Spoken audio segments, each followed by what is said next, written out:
दया नायक अपराधियों की पैंट गीली और निक्कर ढीली करने के लिए ये नाम ही काफी है, क्योंकि दया नायक अरेस्ट नहीं करता, सीधा रेस्ट ऑफ पीस में भेज देता है। मुंबई पुलिस के टॉप ऑफिसर्स में गिने जाने वाले एनकाउंटर स्पेशलिस्ट दया नायक को किसी इंट्रोडक्शन की आवश्यकता नहीं है। उनका काम उनके नाम के साथ साथ याद किया जाता है। लेकिन इसके बावजूद दया नायक का व्यक्तिगत जीवन इंस्पिरेशन और स्ट्रगल से भरा हुआ है। नौकरी में आने और एक एनकाउंटर स्पेशलिस्ट के तौर पर फेमस हो जाने के बावजूद दया नायक के ऊपर भ्रष्टाचार के कई आरोप लगे, जिसके चलते उन्हें जेल में भी रहना पड़ा। आखिरकार इन आरोपों से उनकी पॉपुलैरिटी और देशभक्ति पर जो सवाल उठे, उनका क्या जवाब सामने आया? आखिर क्यों उन्हें अपने और अपने परिवार के लिए मानवीय अधिकारों की दुहाई देकर अपील करनी पड़ी? आइए जानते हैं आज के इस वीडियो में, क्योंकि हम लेकर आए हैं मुंबई पुलिस के एनकाउंटर स्पेशलिस्ट दया नायक के जीवन की अनसुनी कहानी। दया नायक का जन्म साल 1969 में कर्नाटक के उडुपी जिले के करकला तालुका के योनहोले गांव में हुआ। उनकी माता का नाम राधा नायक और पिता का नाम बड्डा नायक था। वो ब्राह्मण परिवार में पैदा हुए थे। उनके गांव में उनके दादा ने ही स्कूल बनवाया था, जिसमें उन्होंने 7वीं तक की पढ़ाई लिखाई की। अपने परिवार में दया नायक भाइयों में सबसे छोटे थे। वो 3 भाई और एक बहन थे। परिवार की आर्थिक स्थिति बहुत खराब थी। जब वो 7वीं क्लास में थे, तभी उनके पिताजी इस दुनिया से चल बसे। इसके बाद परिवार की हालत ज्यादा खराब हो गई और उनके 2 भाई काम धंधे के सिलसिले में मुंबई चले गए और दया नायक की भी पढ़ाई लिखाई छूट गई। वो गांव में अपनी माँ के साथ ही रह गए। आगे चलकर उनकी माँ दया नायक और अपनी बेटी को लेकर अपने भाई के घर चली गई, लेकिन उन्हें अपने भाई के घर भी बहुत अच्छा व्यवहार देखने को नहीं मिला। इसीलिए वो वहां से भी अलग हटकर मुंबई चली आई और मुंबई में सड़क किनारे झुग्गी झोपड़ी बनाकर रहने लगी। इसके अलावा वो दूसरों के घरों में झाड़ू पोछा बर्तन भी करती और किसी तरीके से अपने बच्चों का लालन पालन करती। आगे चलकर दया नायक ने भी माँ का साथ देना जरूरी समझा और उन्होंने एक होटल में वेटर की नौकरी कर ली। वो अक्सर होटल में ही सो जाया करते थे। उस समय होटल में काम करते हुए उन्हें महीने के 700 रुपए पगार मिलती थी, जिसमें से 400 वो अपनी माँ को दे देते थे। अपने काम के साथ साथ दया नायक ने अपनी एजुकेशन को भी जारी रखा। 8 साल बाद डीएन नगर के सीएस कॉलेज से उन्होंने ग्रेजुएशन कंप्लीट की। इसके बाद वो कुछ समय तक एक कंपनी में काम करने लगे, जहां उन्हें प्लम्बरों के काम को सुपरवाइज करना पड़ा। इस काम के लिए उन्हें 3000 रुपए मंथली सैलरी मिलती थी। अपने स्ट्रगल पीरियड के दौरान दया नायक ने प्लम्बिंग कंपनी के बाद एक लाइब्रेरी में काम शुरू किया। लाइब्रेरी में ही बैठकर वो पढ़ भी लेते थे और अपनी जॉब भी करते थे। इसी दौरान उन्होंने पुलिस डिपार्टमेंट में सब इंस्पेक्टर की नौकरी के लिए तैयारी करनी शुरू की। मुंबई पुलिस में जब भर्ती निकली तो उन्होंने एप्लीकेशन दिया और एग्जाम पास कर लिया। इस तरह साल 1995 में दया नायक ने मुंबई पुलिस फोर्स को ज्वाइन कर लिया। सन 1996 के दिसंबर महीने की 31 तारीख को, जब हर कोई न्यू ईयर की पार्टी सेलिब्रेट कर रहा था, उसी समय दया नायक ने छोटा राजन के 2 आदमियों को एनकाउंटर में मार गिराया। अपने इस कारनामे से वो मीडिया की नजर में आ गए। उनकी बहादुरी की तारीफ हो रही थी। तब तत्कालीन deputy police commissioner Satyapal Singh ने उनको क्राइम इंटेलिजेंस यूनिट में भेज दिया।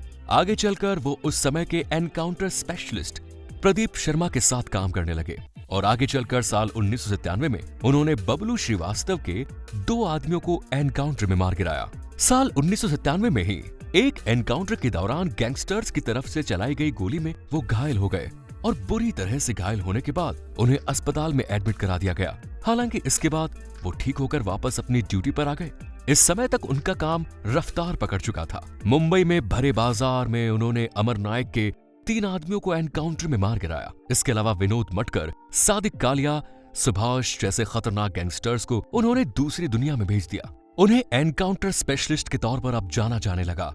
हालांकि वो खुद को इस तरह के नाम से बुलाया जाना पसंद नहीं करते थे। उनका मानना था कि गैंगस्टर्स पर कंट्रोल करने और आम आदमी की रक्षा करने के लिए मजबूरी में उन्हें अपराधियों का एनकाउंटर करना पड़ता है।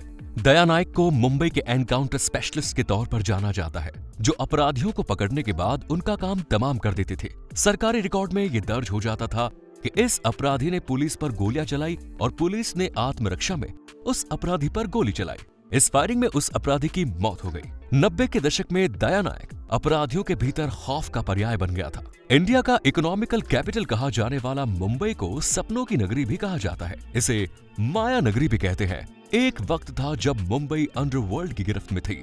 मुंबई में अपराध का इतना बोलबाला था कि ऐसा लगता था जैसे वहां पर लॉ एंड ऑर्डर जैसी कोई चीज है ही नहीं। सड़कों पर गैंग वॉर होती थी, खून बहता था और अंडरवर्ल्ड के लोग आपस में मारे जाते थे। आम आदमी दहशत के साए में जीता था। आम आदमी अंडरवर्ल्ड के अपराधियों से इतना खौफ खाता था कि वो इन अपराधियों के नाम से कांपता था। दाऊद इब्राहिम, अरुण गवली, छोटा राजन, छोटा शकील, अमर नायक, रामा नायक, इन अपराधियों की लिस्ट बड़ी लंबी है। इसके पहले मुंबई अंडरवर्ल्ड में हाजी मस्तान, करीम लाला और वरदा राजन मुदलियार जैसे अपराधियों ने देश के सरकारी सिस्टम में अंडरवर्ल्ड की इतनी मजबूती कर दी कि सिस्टम के भीतर से अंडरवर्ल्ड के कनेक्शन को निकालना एक बड़ी टेढ़ी खीर थी। अवैध वसूली, हफ्ता वसूली, नशे के सामान की तस्करी, विदेशी सामान की तस्करी, सोने की तस्करी, एक्सटॉर्शन, वेश्यावृत्ति, सुपारी किलिंग, आपसी झगड़े, बॉलीवुड पर अपना शिकंजा कसके वहां के प्रोड्यूसर्स, डायरेक्टर्स को धमकाना, उनसे पैसा वसूलना, इसके अलावा उनके काम में दखल देते हुए अपनी मर्जी के मुताबिक उनसे काम कराना। ऐसे बहुत से काम थे जो अंडरवर्ल्ड के खौफ की वजह से होते थे।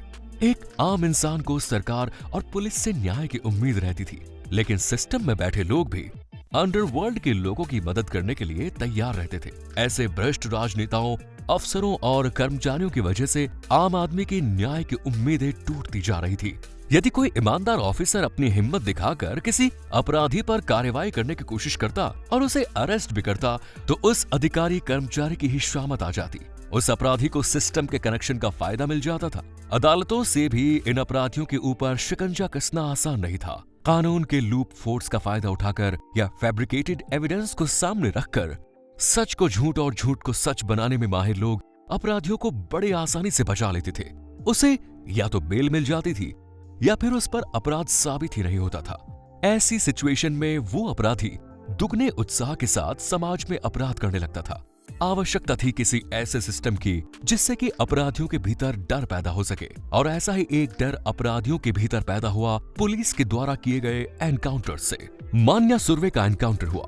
इसके अलावा माया डोलस और दूसरे अपराधियों का जब एनकाउंटर हुआ, तब अपराधी पुलिस वालों से डरने लगे, क्योंकि उन्हें अब तक सिर्फ यही लगता था कि पुलिस सिर्फ पकड़ सकती है, अदालत से वो आसानी से छूट जाएंगे। लेकिन अब उन्हें लगने लगा कि पुलिस केवल पकड़ेगी ही नहीं, बल्कि पकड़कर सीधे गोली मार देगी और पुलिस रिकॉर्ड में दर्ज हो जाएगा कि ये अपराधी मुठभेड़ में मारा गया। क्या आप पुलिस की ऐसी एनकाउंटर थ्योरी से सहमत हैं? अपना जवाब आप हमें कमेंट्स में जरूर दें।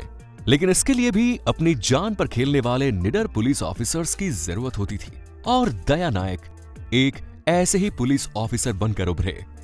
उनकी कड़ी मेहनत, अनुशासन और तेज बुद्धि ने उन्हें जल्द ही पुलिस विभाग में एक अलग पहचान दिला दी।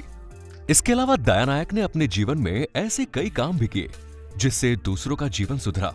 अपने पैतृक गांव योनहोले में उन्होंने बच्चों के लिए एक स्कूल बनवाया। कहते हैं कि स्कूल को बनवाने के लिए उन्होंने बॉलीवुड की सेलिब्रिटीज से डोनेशन लिया। ये डोनेशन उन्होंने अपनी मां के नाम पर बनाए गए ट्रस्ट राधा नायक एजुकेशनल ट्रस्ट के नाम पर इकट्ठा किया। इस स्कूल का उद्घाटन साल 2000 में किया गया, जिसमें बॉलीवुड की कई सेलिब्रिटीज शामिल हुई। अमिताभ बच्चन, एमएफ हुसैन, सुनील शेट्टी, आफ्ताब, शिवदासानी जैसी मशहूर हस्तियां इस स्कूल के उद्घाटन समारोह में शामिल हुई। आगे चलकर उन्होंने इसे कर्नाटक सरकार को सौंप दिया और अब इसे राधा नायक सरकारी हाई स्कूल के नाम से जाना जाता है। मुंबई में अंडरवर्ल्ड और गैंगस्टर्स के खिलाफ काम करते हुए उन्होंने लगभग 80 गैंगस्टर्स को एनकाउंटर में मार गिराया। वो एक पॉपुलर पुलिस अधिकारी के तौर पर जाने जाने लगे। लोगों के बीच उनकी छवि एक ईमानदार और खतरनाक पुलिस ऑफिसर के तौर पर बनने लगी। इस दौरान उन्हें अंडरवर्ल्ड के खतरनाक अपराधियों से जान का खतरा भी महसूस हुआ। उन्हें धमकियां मिलने लगी, जिसके चलते उन्हें मुंबई पुलिस के द्वारा सिक्योरिटी भी प्रदान की जाती थी। दया नायक और उनका काम मुंबई पुलिस के लिए इतना इंपॉर्टेंस रखता था, इस बात का अंदाजा आप उनको मिली सिक्योरिटी से लगा सकते हैं। एक सब इंस्पेक्टर के तौर पर काम करते हुए उन्होंने जो प्रसिद्धि हासिल की और अंडरवर्ल्ड को खत्म करने पे अपना योगदान दिया, निश्चित रूप से वो भुलाया नहीं जाता।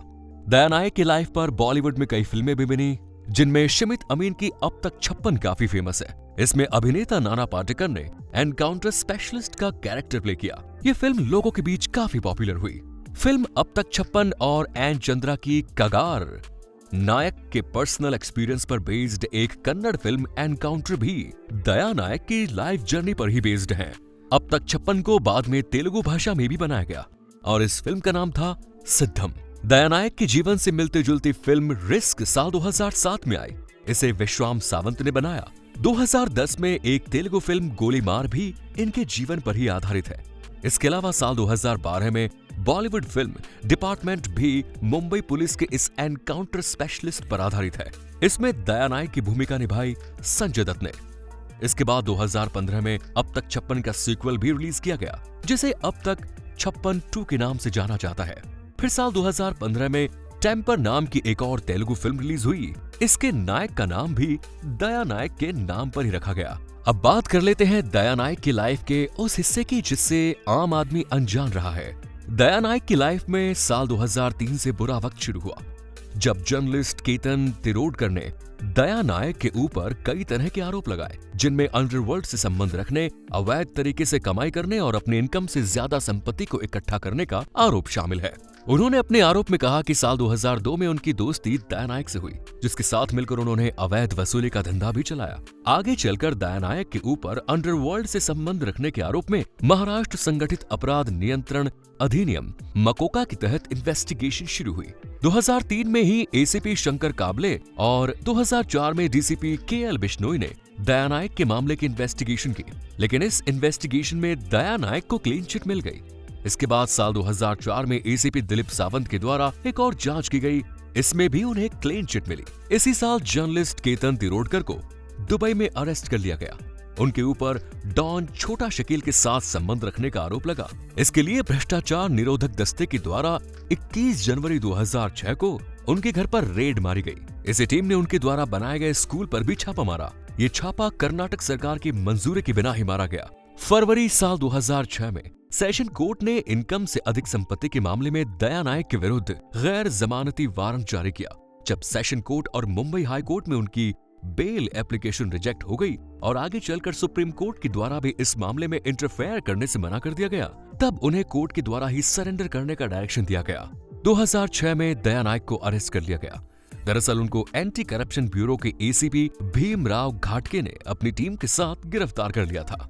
2003 में उनके खिलाफ जो शिकायत की गई उसमें कहा गया कि उन्होंने करोड़ों रुपयों की संपत्ति इकट्ठा करी है, लेकिन एंटी करप्शन ब्यूरो ने जो अपने इन्वेस्टिगेशन की तो उनकी संपत्ति का कुल मूल्य 90 लाख रुपए था। संपत्ति का ये मूल्य उनके ऊपर लगाया गया आरोपों से काफी कम था। फिर भी उनके खिलाफ चार्जशीट फाइल की गई और उसमें यह कहा गया कि ये संपत्तियां दया नायक ने मुंबई पुलिस में सब इंस्पेक्टर के तौर पर रहते हुए इकट्ठा की। इस समय उनका मासिक वेतन 10,000 से अधिक था।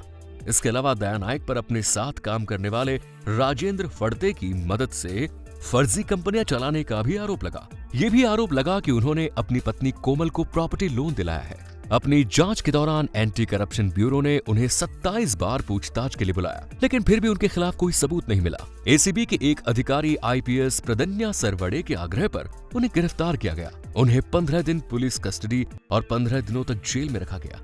इस दौरान उनके माता पिता का स्वर्गवास हो गया। तब उन्होंने महाराष्ट्र राज्य मानवाधिकार आयोग में अपील की और उन्होंने कहा कि उनके पास जो भी पैसा है, हर एक पैसे का हिसाब किताब है।